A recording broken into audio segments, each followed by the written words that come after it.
Welcome to Manju kitchen. Manju கிச்சனில் இப்போ நம்ம வந்து உடல் சூட்டை தணிக்க ஒரு ஜூஸ் எடுத்துக்க போகிறோம். இந்த மாதிரி ஒரு ஜூஸ் நம்ம குழந்தைங்களுக்கு கொடுத்தோம்னா அந்த உடம்புல இருக்கிற ஹீட் எல்லாம் எடுக்கும்.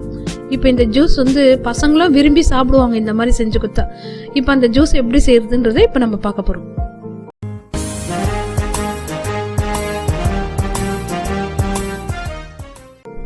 பாருங்க, இந்த மாதிரி ஒரு கிளாஸ் எடுத்துங்க.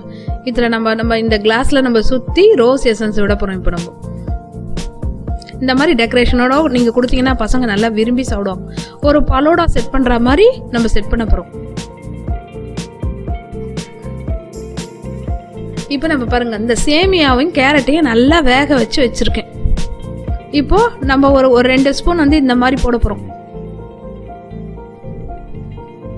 இந்த பாருங்க, சேமியா கேரட் பால் ஊற்றி வேக வச்சு வச்சிருக்கேன்.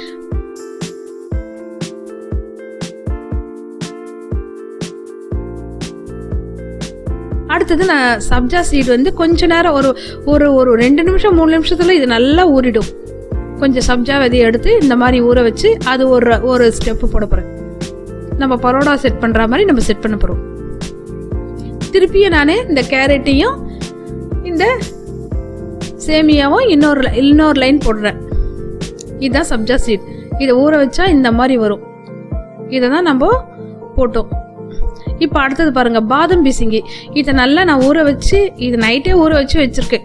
இதை ஃப்ரிட்ஜில் எடுத்து எல்லாமே நான் ஃப்ரிட்ஜில் தான் நான் வச்சு அதுக்கப்புறம் இந்த மாதிரி செட் பண்ணுறேன். நான் அந்த சேமியாவையும் கேரட்டை கூட நான் ஃப்ரிட்ஜில் வச்சிருக்கேன். எல்லாமே சில்லுன்னு இருக்கும். இப்போ இது பாருங்க, பாதம் பீசிங்கே நான் ஃப்ரிட்ஜில் நல்லா ஊற வச்சு வச்சுருக்கேன். இது பாருங்க, நல்ல திக்கான பால், அதையும் ஃப்ரிட்ஜில் வச்சு வச்சுருக்கேன். நான் எல்லாமே சில்லனே இருக்கும். இப்போ இதில் நமக்கு விட்டமின் சத்து, மினரல் சத்து எல்லாமே இருக்குது. இதில் நல்ல ஸ்ட்ரென்த்தான ஒரு ட்ரிங்க்ஸ் இது. இப்போ பாருங்க, நம்மக்கிட்ட என்ன நட்ஸ் இருக்கோ அதையும் போட்டுங்க. முந்திரி, திராட்சை, பாதம், பிஸ்தா எது இருக்கோ அதை போடுங்க. ஒரு பலோடா ஸ்டைலில் இப்போ எவ்வளோ அழகாக வந்துச்சு பாருங்க. பாதம் பிசிங்கி போட்டிருக்கோம் நம்ம, அப்புறம் சப்ஜா சீட் போட்டிருக்கோம், சேமியாவும் கேரட்டை போட்டிருக்கோம், பால் நல்லா திக்க காய்ச்சி அதையும் போட்டிருக்கோம். எல்லாமே ஃப்ரீ. இது வந்து ஃப்ரிட்ஜில் வச்சு எல்லாமே சில்லுன்னு இருக்குது. இந்த மாதிரி சில்லுன்னு இருந்தால் பசங்க நல்லா விரும்பி சாப்பிடுவாங்க. ரொம்ப டேஸ்டாகவும் இருக்கும். பசங்க நல்லா இன்ட்ரெஸ்டாக சாப்பிடுவாங்க. தேங்க்யூ.